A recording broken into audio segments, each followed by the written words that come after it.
Before I went on the break, we had come to sort of an impasse on the issue of whether people need to take personal responsibility, and if that personal responsibility can translate into the community, because that's what you're talking about here. I mean, people are always saying, okay, so I'm the lone man saying this. If I'm the only one saying you should go on this correct lane and everybody's going on the long road, I would never get anywhere. Those are the kind of issues that people are raising. Wale is saying it can't happen unless, I don't know what you're saying, see, we should, you see, what we're saying and coding nicely is a call to civil disobedience. I want it said as it is, because the only way you can change things, the way we are here, is actually for people to stand up and say, we are going to fight.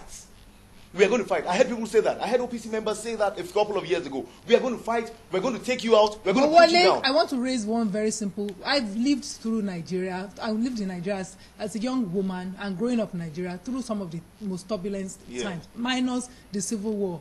Nigerians are fought. Fighting seems to be a strategy that doesn't work. Have they actually? You spoke about 1993. You've forgotten the massacres in 1993 and so on and so on. So really, let's put this thing in perspective. Isn't it escapism to just say, oh, it's the leadership? That removes personal responsibility. And also a knee-jerk reaction of all of us, let's go and fight and die. Where has it solved any problem? First of all, in this country there has been no concerted resistance in any way. Secondly, I'm not saying that, you know, where the leaders are mostly men. It's their sole responsibility.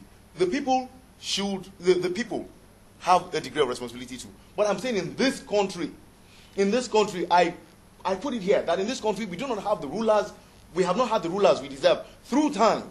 I'm saying that these men who have ruled since the 50s here have protected what they have with everything, with the machinery of government, through murder, through decrees by fire.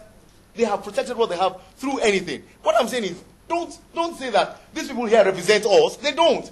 Why are they annulling elections now if they represent us?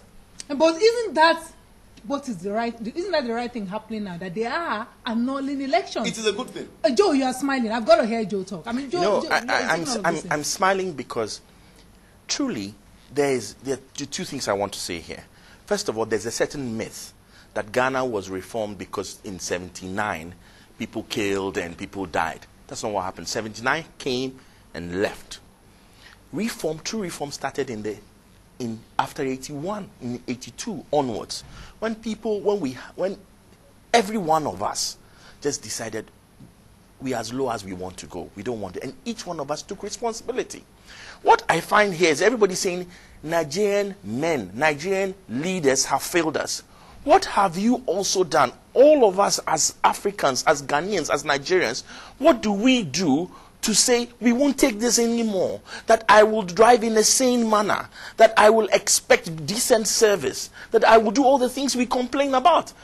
This nation complains so much, but individuals don't say, I will be different. Do we, I mean, because people say we complain as Nigerians. We complain a lot about Nigeria, do we, as Nigerians? I haven't seen any country that beats itself on the back as much as this country. It's almost as if we enjoy the flagellation. We enjoy beating ourselves on the back and complaining and crying. Yet, it's not in my backyard. You live in a place where each household is a fantastic household. Yet the street and the road in front of each household is filled with dirt. Now, is it possible, strategically, Namia, is it just an ideological utopia to think that you can actually change communities from individual mindset shifts? You know, has this ever happened anywhere? No, I agree that it's a bit of a challenge in the case of Nigeria. Ghana is a much easier society to evolve, that will evolve naturally. Why? It's very homogeneous. It's based on a particular set of principles, the Akan set of principles from a traditional mindset. So there's alignment in mindset already. I think in Nigeria's case, the complexities are clear. This is a multi-nation society, and with a lot of extremely complex systems trying to negotiate and come to agreement on many issues. One of the things I find fascinating about Nigeria is that when it comes to an agreement about stealing money, there is no problem. Everybody across the board, whether Igbo, Yoruba, Hausa, will sit at the table and they will share the money, and they will chop and clean mouth, everybody will walk away, there is no issue. Now, when it comes to agreeing about progress of the same society, all of a sudden, there are problems. Essentially highlights how dysfunctional we have become as a society.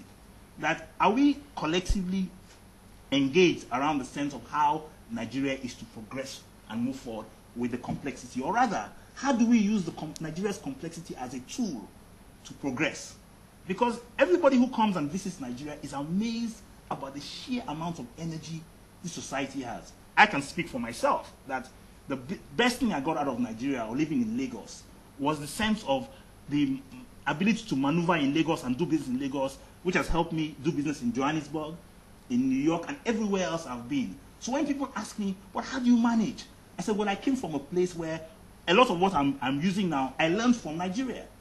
So the problem is, if we have such a negative view of ourselves, we will never see what we have or what that is positive to use in how we battle outside or how we use in progress of our own society. The final thing I want to also mention is this issue of ideology. That without a sense, and I don't say ideology from a communist standpoint, ideology that evolves from your own systems, of what you need to do and your own understanding of your own society to use it for good. And I'm going to mention Babangida as an interesting character who understood his society but used it negatively. Because in the same way, you can either use something positively or you can use it negatively. So it's in understanding the society that you live in that you evolve systems and patterns to make sure that everybody is in alignment with you. So it's about how you communicate, how you involve all members of your society.